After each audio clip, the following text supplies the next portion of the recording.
शासन पिता भगवान महावीर स्वामी के चरणों में कोटि कोटि वंदन। सभी ज्ञानी गुरु भगवंतों के चरणों में कोटि कोटि वंदन। मोक्षगामी सभी आत्माओं को जय जिनेन्द्र। मोक्षगामी सभी आत्माएं यानी सभी मोक्ष जाने की इच्छा तो रखते ही है, लेकिन हम देख रहे हैं कि मोक्ष जाने के लिए भी क्षेत्र और समय का प्रभाव भी बहुत होता है। यानी अगर हमें मोक्ष में जाना है तो कौन सा क्षेत्र और समय अनुकूल होता है, यह भी समझना बहुत ज़रूरी है। और इस अविसर्पिणी काल के जो 6 आरे की बात हो रही है, इसमें हमने देखा कि 15 कर्म भूमि से ही मनुष्य गति में जाकर ही हम मोक्ष को प्राप्त कर सकते हैं। अब जैसे हमने देखा अभी तक के 4 आरे की बात हो गई, यानी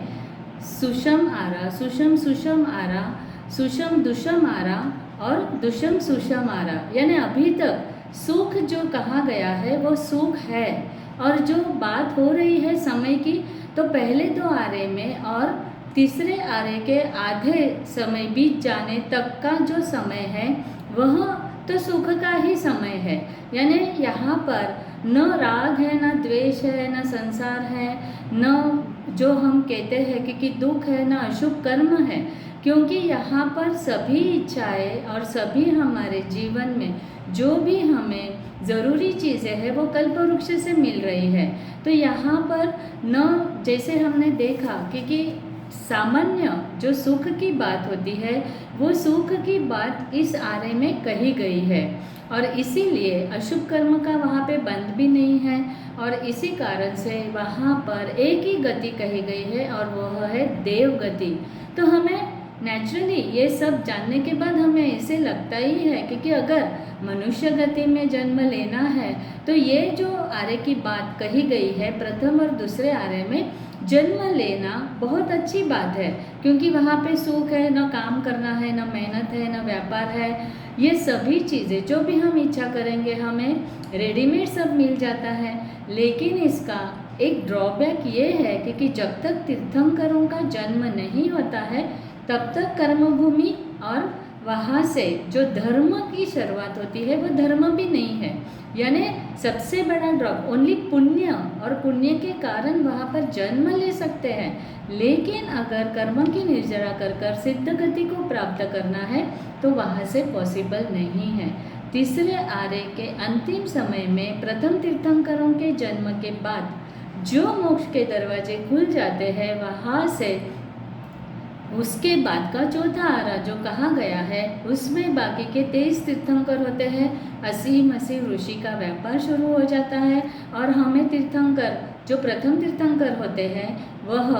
सभी व्यापार और सभी कलाएं, सभी विद्याएं और भाषाएं सिखाते हैं, और वहाँ से जो कहा जाता है कि कर्मभूमि की शुरुआत हो जाती है। यहाँ पर अगर हम हमारे भाव करें और हमारा पुरुषार्थ है तो अब हम यहाँ से मोक्ष में जा सकते हैं। बहुत सारी आत्माएं परमात्मा के सानिध्य में आकर उनके दर्शन करके और उनकी देशना सुनकर अपने जीवन का इतना सारा परिवर्तन कर दिया, और वह परमात्मा के पहले ही मोक्ष में चले गए। तो ये जो बात होती है तीसरा और चौथा आरा, और इस आरे में अब 5 गति यानी हम 5 गति में जा सकते हैं। अब हमारे ऊपर डिपेंडेंट है कि हमें जो वहाँ पे निमित्त मिला है, भगवान का सानिध्य भी प्राप्त है, तो हम कैसे कर्म करते हैं और उसका कितना सारा बेनिफिट लेकर जल्दी से जल्दी हम मोक्ष के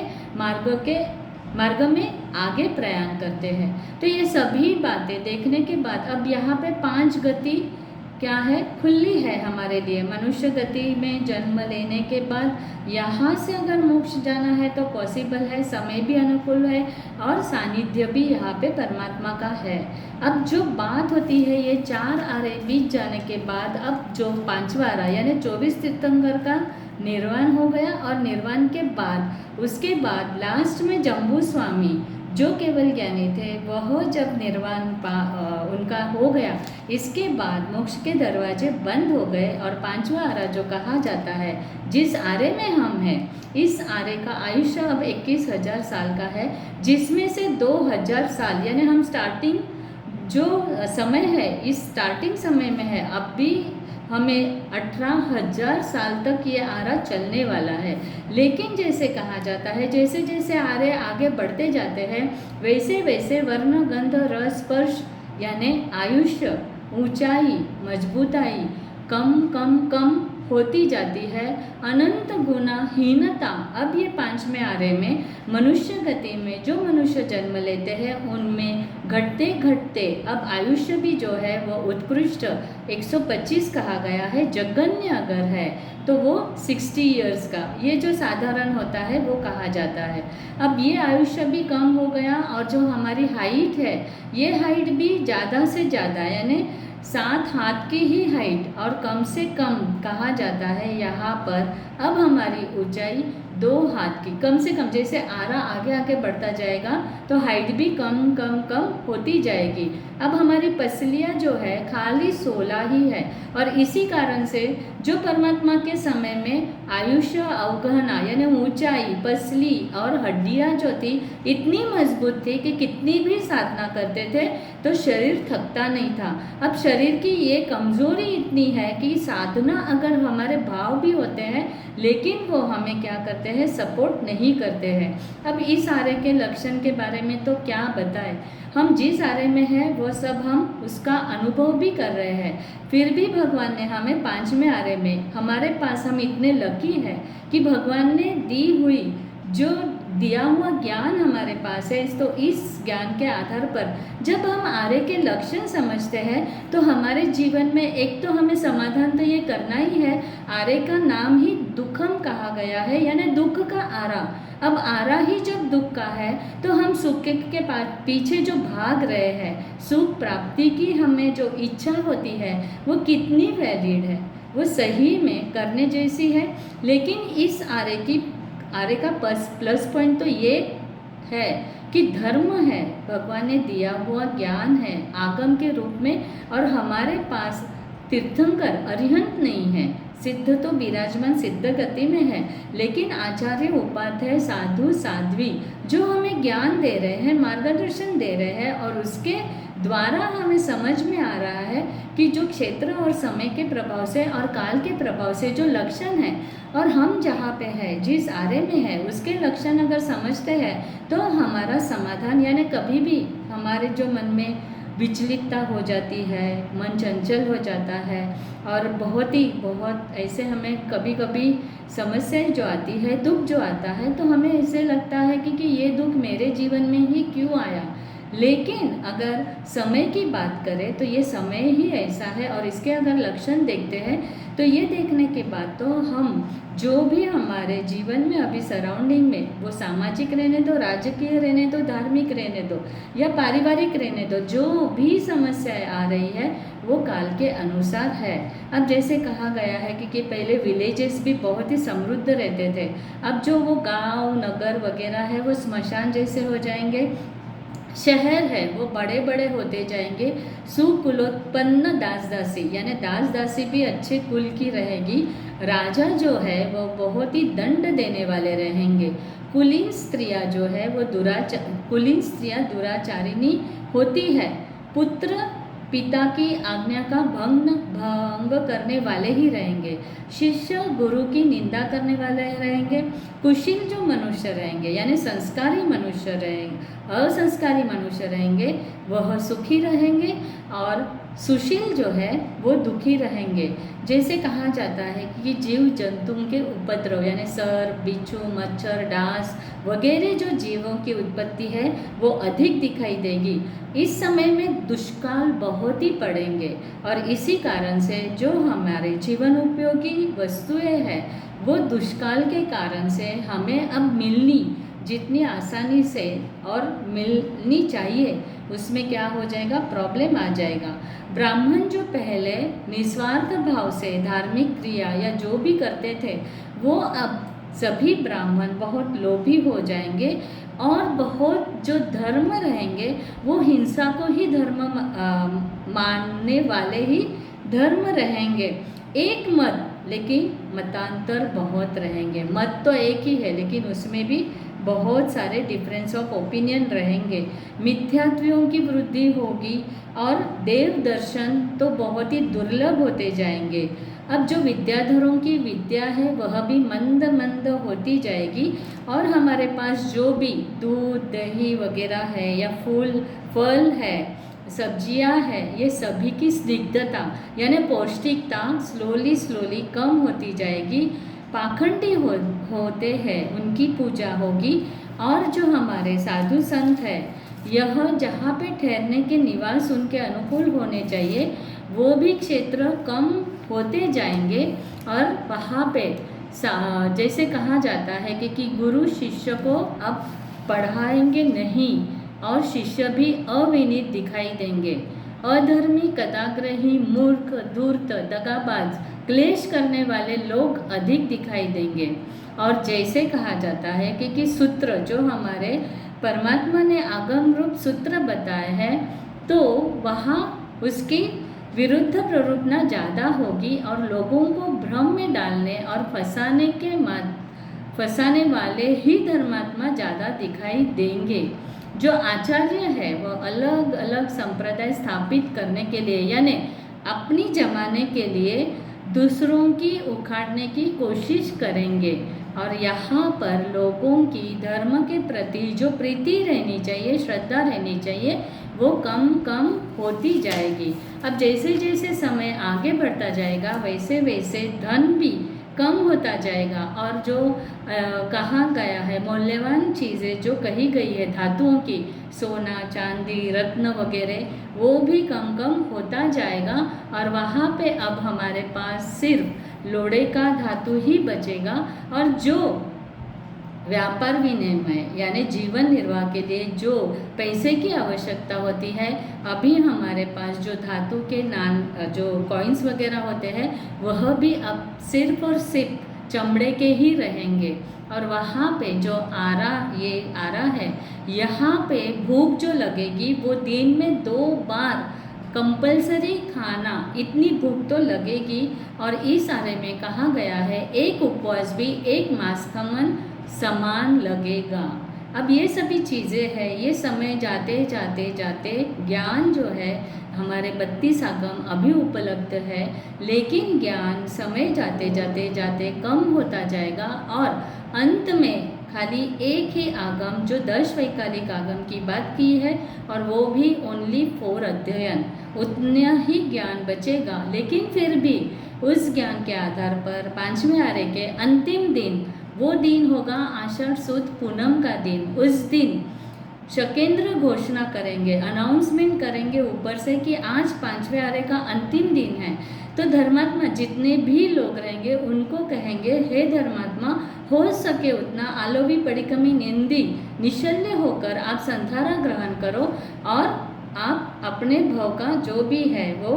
अच्छे भव के लिए, आगे के लिए ऐसे कर 4 आत्माएं, एक साधु साध्वी, एक श्रावक श्राविका अंतिम दिन संथारा ग्रहण करेंगे, एक अवतारी बनकर देवलोक में जाएंगे। अब ये सब होने के बाद जो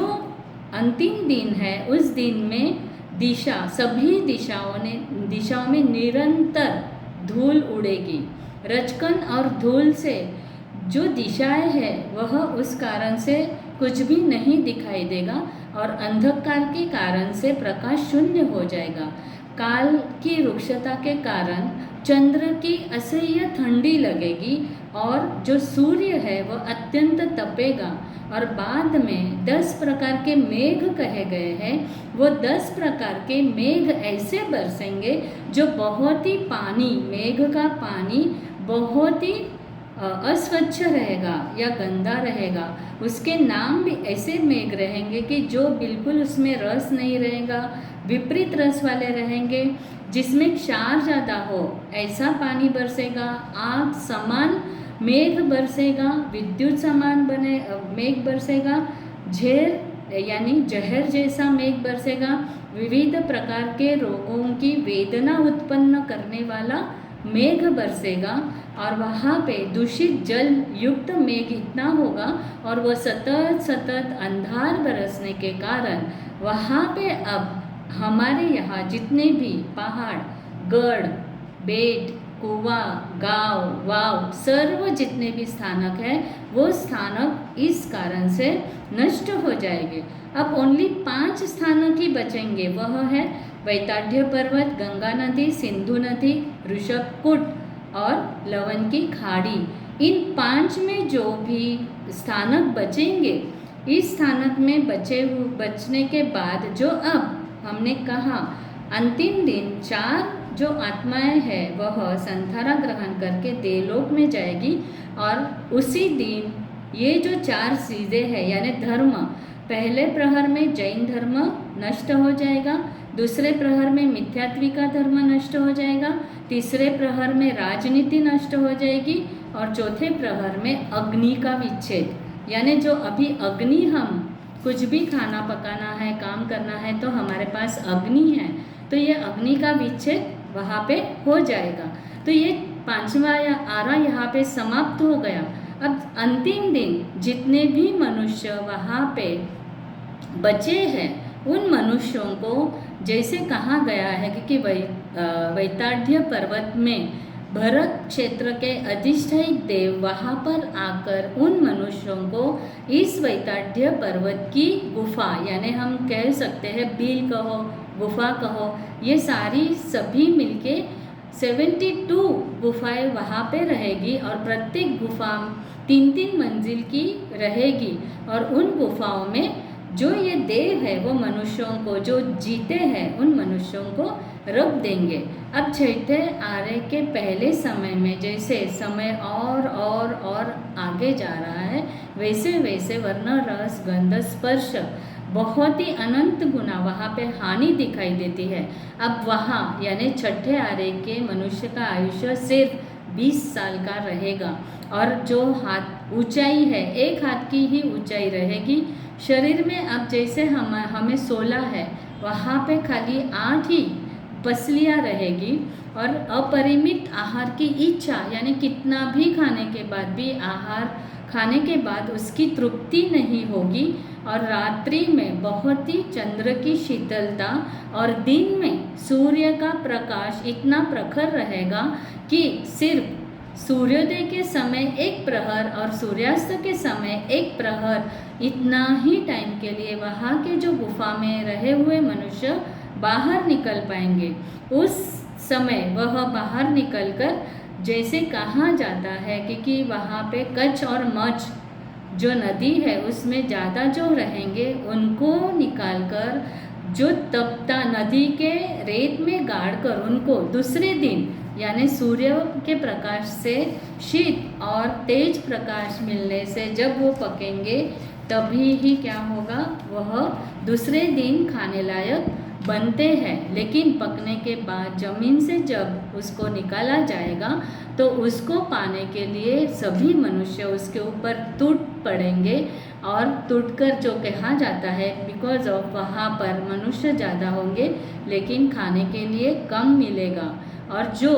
मृतक मनुष्यों की खोपड़ी में पानी लाकर पिएंगे और वहाँ पे जो जानवर रहेंगे वह भी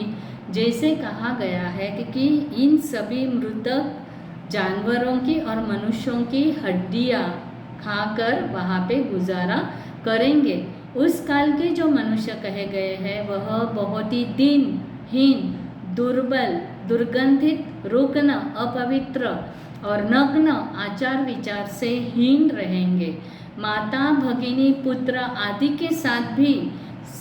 संगम करने वाले सभी रहेंगे। और 6 वर्ष की स्त्री वहाँ पर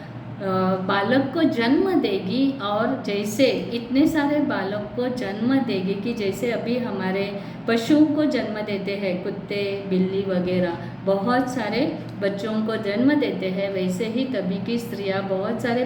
बच्चों को जन्म देगी और उनका परिवार बहुत ही क्लेशमय होगा। धर्म पुण्य यानी यहाँ पे न पुण्य करने के